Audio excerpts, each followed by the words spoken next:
বা মৌল বা যৌগ, ঠিক আছে, যৌগ অ্যাকচুয়ালি মৌল অথবা মূলক, এগুলোকে আরেকটা মূলক বা যৌগের সাথে যদি এক্সচেঞ্জ করি ওইটাকে আমরা প্রতিস্থাপন বিক্রিয়া বলবো।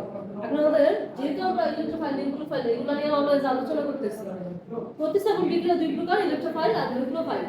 নিউক্লিওফাইলটাকে হচ্ছে অ্যাসেন বলা হয়, ঠিক আছে, যেটা ইংলিশ হচ্ছে হ্যাঁ নিউক্লিওফিলিক সাবস্টিটিউশন। তো এখান থেকে অ্যাসেন আসছে, ঠিক আছে, কিন্তু অন্য কিছু না। এই অ্যাসেনটা আবার কি করছে যে ওরা দুইটা ভাগ ভাগ করছে, একানমিক ডিয়ানমিক। একানমিক কে অ্যাসেন 1, ডিয়ানমিক অ্যাসেন 2 বলছে। এখন এখানে একটা মজার বিষয় হচ্ছে মনে রাখার জন্য, অ্যাসেন 1 এ হচ্ছে দুইটা ধাপ হবে আর অ্যাসেন 2 তে একটা ধাপ, অপোজিট, ঠিক আছে। অ্যাসেন 1 দুই ধাপে হবে বিক্রিয়া, আর অ্যাসেন 2 তে হবে কি এক ধাপে, উল্টা। এটা একটু মাথায় রাখতে হবে। আর এখন অ্যাসেন 1 আর অ্যাসেন 2 কি? অ্যাসেন 1 হচ্ছে যে অ্যাসেন বিক্রিয়ার মানে নিউক্লিওফিলিক প্রতিস্থাপন বিক্রিয়ার গতি নিউক্লিওফাইলের ঘনমাত্রার উপর নির্ভর করে না, নির্ভর করে কোথায়? অ্যালকাইল হ্যালাইডের ঘনমাত্রার উপর, ঠিক আছে। এটা কিন্তু নিউক্লিওফাইল প্রতিস্থাপন, কিন্তু এটা নিউক্লিওফাইলের ঘনমাত্রার উপর নির্ভর করবে না, নির্ভর করবে হচ্ছে অ্যালকাইল হ্যালাইডের ঘনমাত্রার উপর। তখন সেটা আমরা অ্যাসেন 1, আর এটা বিপরীত হচ্ছে অ্যাসেন 2।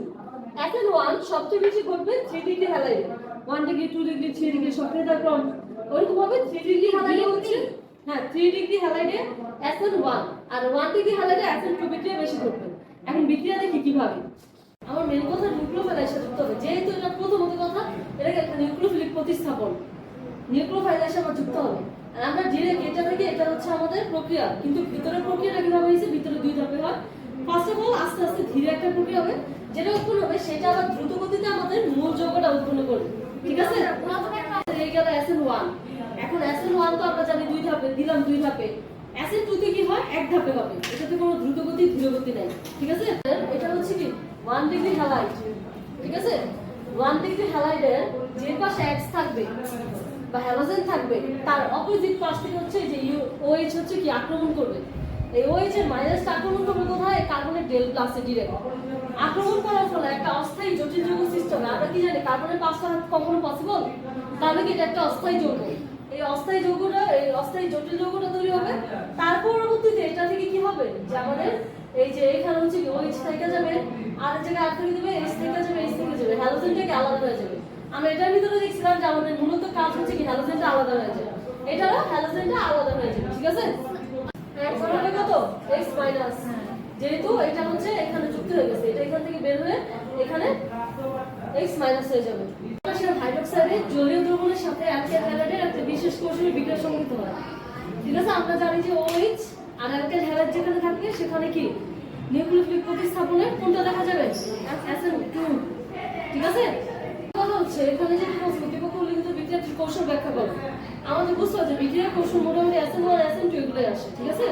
তো এটার মধ্যে কি দেখা যায়, ফার্স্টে আমরা বিক্রিয়া করি পটাশিয়াম হাইড্রোক্সাইডের একোয়াস দ্রবণ এটার সাথে অ্যালকাইল হ্যালাইড বিক্রিয়া করার পর আমরা এটা পাই। এখন এটা উৎপন্ন হইলে কিভাবে, এটা হচ্ছে মেথড, ঠিক না। এই যে আমাদের এখানে এটা কিভাবে উৎপন্ন হইল, আমরা জানি যে অ্যাসেন এটা যেহেতু একটা অ্যাসেন 2 বিক্রিয়া, অ্যাসেন 2 বিক্রিয়া কি এক ধাপে কৌশল, এক ধাপে হয়। অ্যাসেন 2 বিক্রিয়া কি ব্যাখ্যা করো, যেহেতু এটা একটা অ্যাসেন 2 বিক্রিয়া এটা হচ্ছে কি এক ধাপে সংঘটিত হবে। আমাদের অ্যাসেন 2 বিক্রিয়ার কৌশল কি, যেই পাশে X থাকবে তার বিপরীত পাশে থেকে OH এসে আক্রমণ করবে, তাহলে যেই পাশে X আছে তার বিপরীত পাশে OH আসবে। OH এর এই যে অক্সিজেনের মাইনাস, কার্বনের ডেল প্লাস, ঠিক আছে। পজিটিভ যেহেতু নেগেটিভকে অ্যাট্রাক্ট করে, তাহলে নেগেটিভ হচ্ছে কি পজিটিভের দিকে যাবে, যাওয়ার পর একটা অস্থায়ী যৌগ সৃষ্টি করবে।